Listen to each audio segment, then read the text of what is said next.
The AI tsunami has arrived. Jensen, NVIDIA CEO, is riding it, but AMD CEO Lisa Su isn't. Check out these hot takes from two legends from Silicon Valley, Brad Gerstner and Chamath Palihapitiya. This is a bet the farm bet by Lisa Su, right? She's giving away 10% of the company if the compute gets deployed. She said a couple weeks ago, we're in year 2 of 10 of a compute build out across the country. Why would she make a bet the farm bet? That's an important question. Remember, Certainly, NVIDIA just did a huge deal with OpenAI. They didn't give away any of their company. In fact, they got the right to buy part of OpenAI. So look at this chart. This is pretty wild. Just in 2022, 2.5 years ago, NVIDIA and AMD had basically the same revenue, $25 billion, right? This year, NVIDIA will do 10x that at roughly $210, $230 billion, and AMD will do $33 billion, right? Not much more than they were doing when the companies were tied in 2022. So NVIDIA's captured nearly 100% of the incremental AI data center revenues over the course of the last 2.5 years. And I think there's this notion that somehow NVIDIA just popped out this special AI chip. But I think if you listen to Jensen, understand, study the company, it's because they have this ecosystem of software, networking, extreme co-design. The unit of compute is no longer the chip, right? It's the entire data center, which is composed of, 5 to 10 different chips. Performance per watt, right? Power being the constrained resource here is everything. And NVIDIA's just crushed the competition. So now put yourself in the shoes of Lisa, right? And she's clearly not on the wave. This tsunami has come. Jensen's riding it. He's capturing 100% of the wave, and she's not even yet on the wave. Her MI350 was just not competitive. And so they have one shot. Either the MI450 gets adopted and they get back into the game, right? Or they're out. She's a total warrior. I think she believes in the 450. She went to her board and she said, listen, we got to take the shot here. We got to bet the farm. If it works, she's going to get 150 billion of incremental revenue just from OpenAI, right? For building out 5 gigawatts. And on top of that, of course, it could unlock a lot of the other market because now it will have validated that they have a chip that works. But it's far from a done deal, far from a conclusion whether the 450 is going to work. Can it compete against Vera Rubin? Can it compete against Rubin Ultra? All super important questions. So that's one. Why have we switched from saying, oh, Colossus bought, XAI's data center, 100,000 H100s, 200,000 H100s, to now framing these in gigawatts? I think it's important for people to understand why that's now how deals are being framed. Just in the last 3 months, this changed. Yeah, I think there are a couple constraining features. Number one, chips change, right? So 100,000 H100s is not apples for apples with the number of GB200s, Grace Blackwell 200s, or GB300s. And so it's hard to talk about them. You're comparing apples and oranges when you're comparing these data centers. So a unifying metric of compare is the power that goes in. Everything starts with the power. It's the constrained resource. So we can compare a gigawatt of power because it's power in and it's tokens out. And we can compare that over time and normalize across all these different chips. And it's not just these two companies. You got Trainium by Amazon, TPU by Google, Cerebras, Grok, et cetera. There are a lot of folks in this game. I think what you saw this week in this flurry of announcements is that you have the market leader that's basically captured 90 to 100% of the incremental demand for the biggest thing the data center and the chip market has ever seen. And every other player is looking at what they have to do to have a shot to capture part of this wave. They're high risk, high reward bets.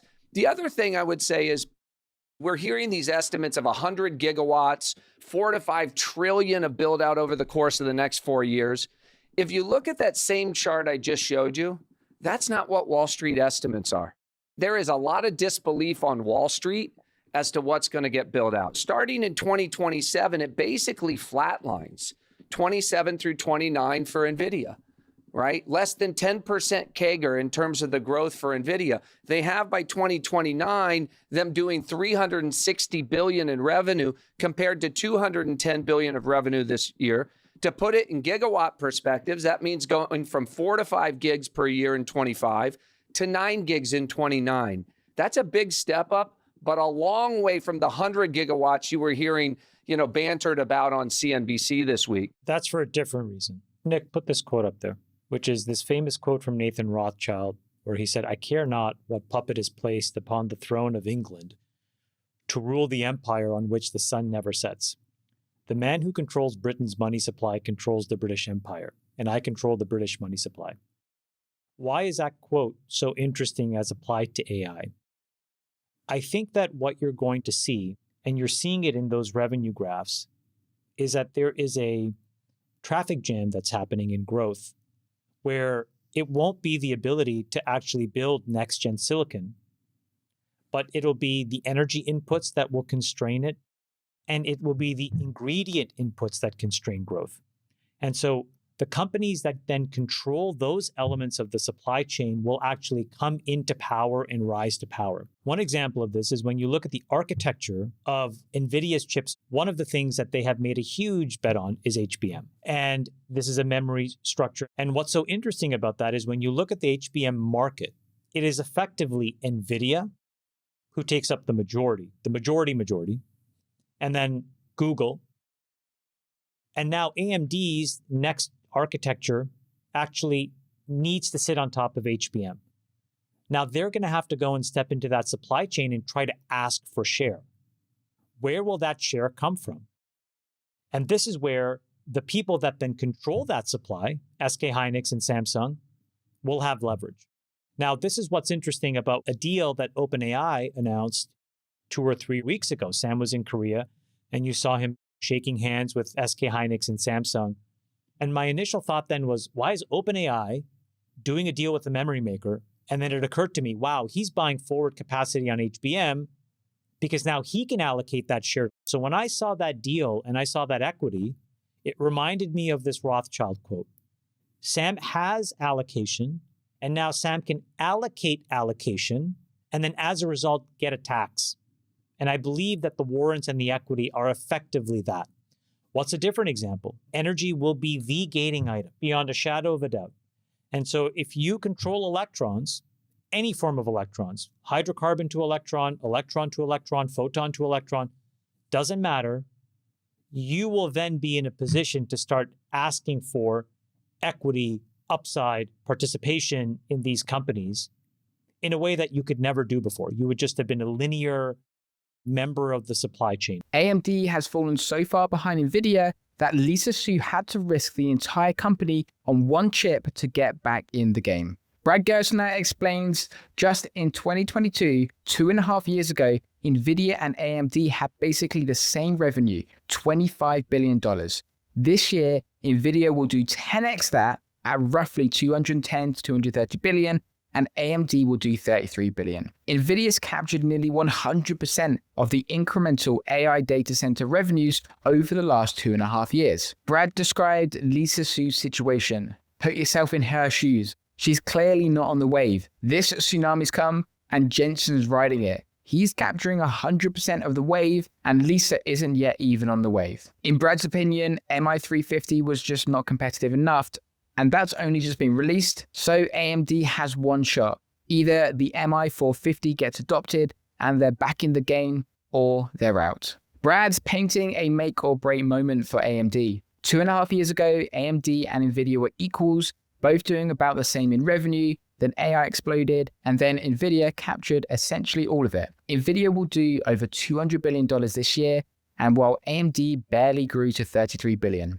That's not just falling behind, that's missing a massive opportunity completely. So what happened? When AI training took off, NVIDIA had the right chips ready, but more importantly, they had the complete ecosystem. The networking to connect thousands of chips, the software for developers, power efficiency, and everything working together. AMD focused on making competitive individual chips, but didn't build the full ecosystem. So all the big AI companies, OpenAI, Microsoft, Google, and Meta, they kept buying from NVIDIA, and AMD got pretty much nothing when you see the scale of what NVIDIA managed to achieve. Now AMD has a big shot, the MI450 chip. Lisa went to a board and said, we need to bet the farm. She gave OpenAI the right to buy 10% of AMD's stock at 1 penny per share if they hit deployment targets. That's potentially tens of billions in company value given away. Why? Because if the MI450 fails,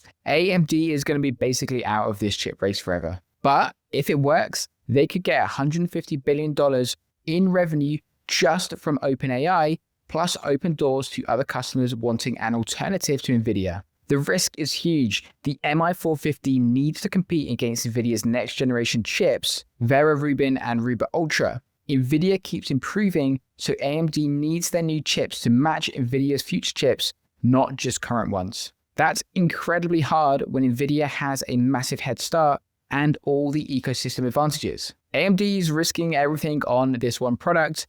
If the MI450 succeeds, AMD gets back in the game. If it fails, some people think AMD are going to miss the entire AI revolution and become irrelevant in the most important chip market for the next decade. But AMD's struggle reveals something even bigger about the AI industry. The question isn't just whether AMD's chip works, it's about who controls the critical resources that everyone needs. And that's where the real power is shifting. The companies that control electricity and critical components like HBM memory will have more power than the chip makers themselves. Chamath Palihapitiya quotes Nathan Rothschild, "I care not what puppet is placed upon the throne of England. The man who controls Britain's money supply controls the British Empire." Chamath explains that there's a traffic jam happening in growth where it won't be the ability to build next generation silicon, but it'll be the energy inputs that will constrain it and the ingredients inputs that constrain growth. Companies that control these elements of supply will come into power. On memory, HBM market is effectively NVIDIA, who takes up the majority, then Google. Now AMD's next architecture needs HBM. They're going to have to ask for a share.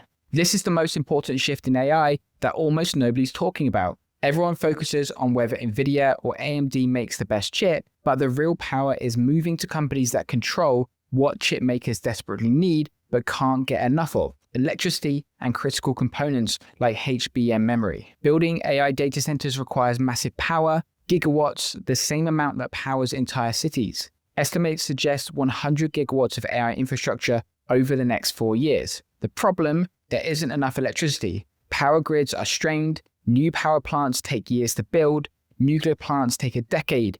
This creates a bottleneck. NVIDIA might have the best chip. Without electricity to power data centers, those chips are useless. So companies that control electricity, utility companies, power generators, suddenly have enormous leverage. They can demand equity stakes in AI companies because AI companies must pay whatever it takes for power. The Rothschild quote captures this perfectly. He didn't care who was king because he controlled the money supply, which meant he controlled the empire. In AI, it doesn't matter as much who makes the best chip if someone else controls the electricity that powers those chips. The same applies to HBM memory. If HBM sits on top of AI chips and allows massive data to move super fast, every advanced AI chip needs it, but only 2 companies make most of the world's HBM. If you're AMD launching the MI450, you need HBM, but NVIDIA already takes most of SK Hynix and Samsung's production. Where does AMD get theirs? They have to beg for allocation,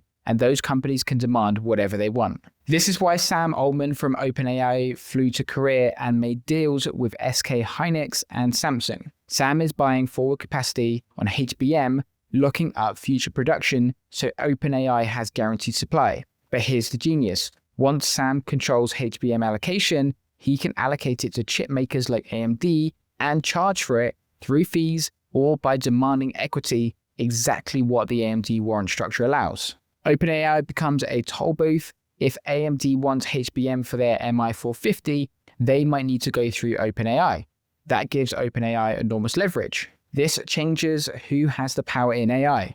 We think it's the chip companies, NVIDIA, AMD, Intel, but it's shifting to companies controlling constrained resources, energy companies controlling gigawatts, memory manufacturers controlling HBM. These companies used to be low-margin background suppliers. Now they can demand equity stakes because they control bottlenecks that can't be worked around. The connection to AMD is direct. Even if the MI450 chip is excellent, AMD needs HBM to build it and electricity to power it. If they can't secure enough allocation, it doesn't matter how good the chip is. This makes the bet the farm strategy even riskier. AMD isn't just betting their chips work, they're betting they can secure supply chain resources from other companies who now have leverage over them. Brad mentioned Wall Street doesn't believe the 100 gigawatt build-out will happen, with growth rates flattening by 2027 to 2029. Why? These constraints: companies can't get enough electricity and components. Regardless of how much money they spend, physical limitations of power grids and manufacturing capacity will slow everything down. The real investment opportunities might be in companies controlling electricity generation or manufacturing critical components. They'll capture AI value without technological risk and have sustained leverage for years. If you found this video of any value, why not consider hitting subscribe? Cheers.